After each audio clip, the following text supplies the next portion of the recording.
सच्चे साधक वह होते हैं जो केवल शब्दों में ही नहीं बल्कि अपने आचरण में भी भगवान की भक्ति दिखाते हैं। राधे राधे। हरे कृष्णा। इस सुविचार के साथ आप सभी का दिन शुभ और मंगलमय हो। आज दिनांक 24 नवंबर रविवार है और मार्गशीर्ष मास के कृष्ण पक्ष की नवमी तिथि है। नवमी तिथि रात 10:20 पर समाप्त होगी। इसके बाद में दसवीं तिथि प्रारंभ हो जाएगी। आज की कथा सुनने से पहले भगवान श्री कृष्ण और राधा रानी के प्रेम से जुड़ी एक कहानी सुनिए। भगवान श्री कृष्ण और राधा जी के प्रेम के बारे में भला कौन नहीं जानता है। राधा और श्री कृष्ण का प्रेम अमर है। राधा ने श्री कृष्ण से और श्री कृष्ण ने राधा से निस्वार्थ और आत्मिक प्रेम किया था। इसी प्रेम का कारण आज श्री कृष्ण के नाम के आगे राधा लगता है। राधे कृष्ण। कोई रुक्मिणी कृष्ण क्यों नहीं कहता, जबकि रुक्मिणी भी तो राधा की तरह प्रेम करती थी। आओ जानते हैं राधा कृष्ण के प्रेम की अनसुनी बातें। अन्य पौराणिक कथाओं के अनुसार राधा श्री कृष्ण से 5 वर्ष बड़ी थी। राधा ने श्री कृष्ण को पहली बार जब देखा था, जबकि उनकी माँ यशोदा ने उन्हें ओखल से बांध दिया था। उन्हें देखकर राधा बेसुध सी हो गई थी और उनके प्रेम में पड़ गई थी।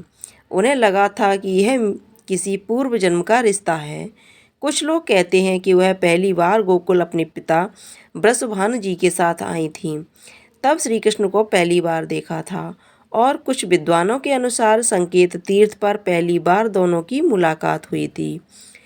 तो जो भी हो, लेकिन जब राधा ने कृष्ण को देखा तो वह उनके प्रेम में पागल जैसी हो गई थी और कृष्ण भी उन्हें देखकर बावरे हो गए थे। दोनों में प्रेम हो गया था। ब्रह्मवैवर्त पुराण प्राकृतिक खंड अध्याय 48 के अनुसार यदुवंशियों के कुलगुरु गर्ग ऋषि द्वारा लिखित गर्ग संहिता की एक कथा के अनुसार एक बार नंद बाबा श्री कृष्ण को लेकर बाजार घूमने निकले थे। उसी दौरान राधा और उनके पिता भी वहां पहुंचे थे। दोनों का वहां पहली बार मिलन हुआ। इस दौरान दोनों की ही उम्र बहुत छोटी थी। उस स्थान को सांकेतिक तीर्थ स्थान कहते हैं। संकेत का शब्दार्थ है पूर्व निर्दिष्ट मिलने का स्थान। मान्यता है कि पिछले जन्म में ही दोनों ने यह तय कर लिया था कि हमें इस स्थान पर मिलना है। कहते हैं कि यहीं पर गर्ग संहिता के अनुसार एक जंगल में स्वयं ब्रह्मा ने राधा और कृष्ण का गंधर्व विवाह कराया था। यहाँ हर साल राधा के जन्मदिन यानी राधा अष्टमी से लेकर अनंत चतुर्दशी के दिन तक मेला लगता है। श्री कृष्ण भगवान की जय। राधा रानी की जय। अब आप सुनेंगे आज के अध्याय की कथा। सूत जी बोले, तदंतर विस्मय से युक्त नारद मुनि ने मेधावी ऋषि की कन्या का अद्भुत वृत्तांत पूछा। नारद जी बोले, हे मुने, उस तपोवन में मेधावी की कन्या ने बाद में क्या किया और किस मुनि श्रेष्ठ ने उसके साथ विवाह किया। नारायण बोले, अपने पिता को स्मरण करते करते और बार बार शोक करते करते उस घर में कुछ काल उस कन्या का व्यतीत हुआ। यूथ से भ्रष्ट हुई हरिणी की तरह घबराई शून्य घर में रहने वाली दुख रूप अग्नि से उठी हुई, भाप द्वारा बहते हुए अश्रु नेत्र वाली, जलते हुए घृत कमल वाली, दुख से प्रतिक्षण गर्म श्वास लेने वाली, अदिदानी घिरी हुई सर्पिणी की तरह वह अपने घर में संरुद्ध अपने दुखों को सोचती और दुख से मुक्त होने के उपाय को न देखती हुई उस कृशोदरी को उसके शुभ विषय की प्रेरणा से सांत्वना देने के लिए उस वन में अपनी इच्छा से ही पर क्रोधी, जिनको देखने से ही इंद्र भयभीत होते हैं, ऐसे जटा से व्याप्त साक्षात शंकर के समान भगवान दुर्वासा ऋषि आए। हे नारद, भगवान कृष्ण ने राजा युधिष्ठिर से कहा कि हे राजेंद्र, वह दुर्वासा आए जिसको कि आपकी माता कुंती ने बालापन में प्रसन्न किया था। तब उनकी सुपूजनी महर्षि ने देवताओं को आकर्षण करने वाली विद्या उन्हें दी। और हे भूपाल, जिन्होंने सब देवताओं से नमस्कार किए जाने वाले मुझको भी रुक्मिणी के साथ रथ में बैलों की तरह बैलों की जगह जोता।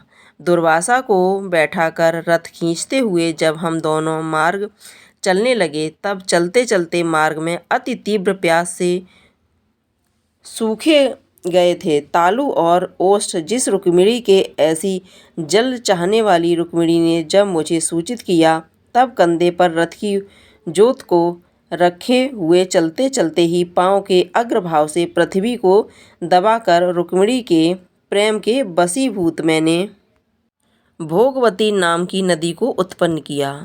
तब वही भोगवती ऊपर से बहने लगी। अनंतर उसी के जल से हे महाराज रुक्मिणी की प्यास को मैंने बुझाया।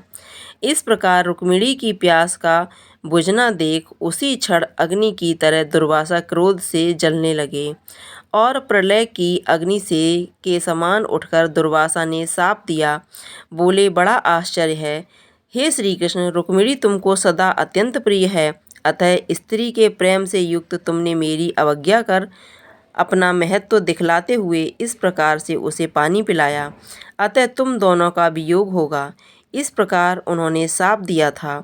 हे युधिष्ठिर, वही यह दुर्वासा मुनि हैं, साक्षात रुद्र के अंश से उत्पन्न, दूसरे काल रुद्र की तरह महर्षि अन्न के उग्र तप स्वरूप, कल्प वृक्ष के दिव्य फल, पतिव्रताओं के सर के रत्न, अनुसुईया भगवती के गर्भ से उत्पन्न अत्यंत मेघायुक्त दुर्वासा नाम के ऋषि, अनेक तीर्थों के जल से भीगी हुई जटा से भूषित सिर वाले साक्षात तपोमूर्ति दुर्वासा ऋषि को आते देखकर कन्या ने शोक सागर से निकलकर धैर्य से मुनि के चरणों में प्रार्थना की।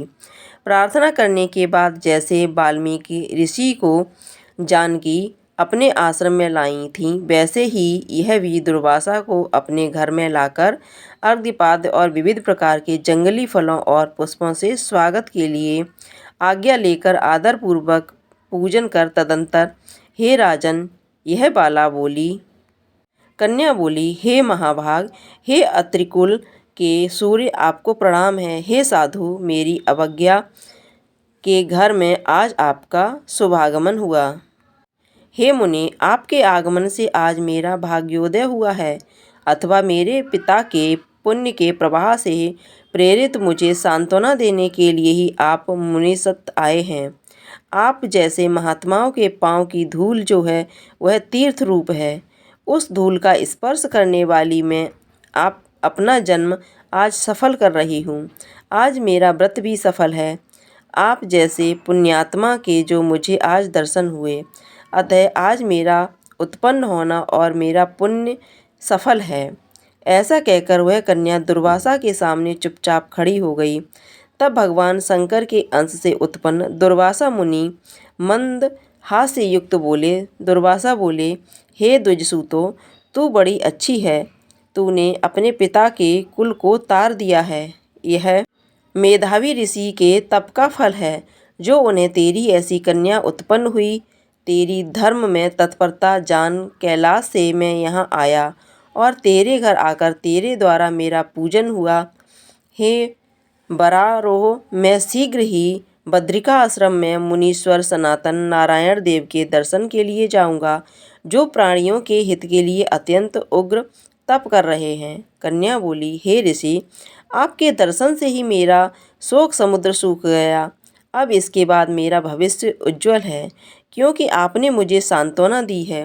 हे मुने, मेरी उस प्रादुर्भूत बड़ी भारी ज्वाला युक्त दुख रूप अग्नि को क्या आप नहीं जानते? हे दया सिंधु, हे शंकर, उस दुखाग्नि को शांत कीजिए। मेरे विचार से हर्ष का कारण मुझे कुछ भी दिखलाई नहीं देता। न मुझे माता है, न पिता, न तो भाई है जो धैर्य प्रदान करता है। अतः दुख समुद्र से पीड़ित मैं कैसे जीवित रह सकती हूँ? जिस जिस दिशा को मैं देखती हूँ वह वह दिशा मुझे शून्य ही प्रतीत होती है। इसलिए हे तपोनिधि, मेरे दुख का निस्तार आप शीघ्र करें। मेरे साथ विवाह करने के लिए कोई भी नहीं तैयार होता है। इस समय मेरा विवाह न हुआ तो मैं फिर वृषली शूद्रा हो जाऊंगी। यह मुझे बड़ा भय है। इसी भय ने मुझे निंद्रा आती है और न भोजन में मेरी रुचि होती है। हे ब्रह्मजन, अब मैं शीघ्र ही मरने वाली हूँ, यह मेरा इस समय निश्चय है। ऐसा कहकर आंसू बहाती हुई कन्या दुर्वासा के सामने चुप हो गई।